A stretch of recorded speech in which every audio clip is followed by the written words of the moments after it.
Alright, just want to make sure I'm doing this right. So if I go to recipe,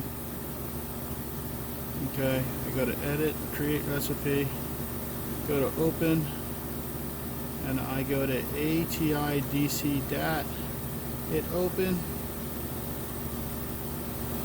As you can see, everything's right here. I should hit download here, hit close, go to overview, and then you can see my system is already pumped down. I should be able to hit start.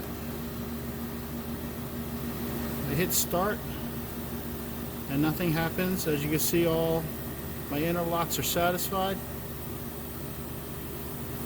and I could use a hand.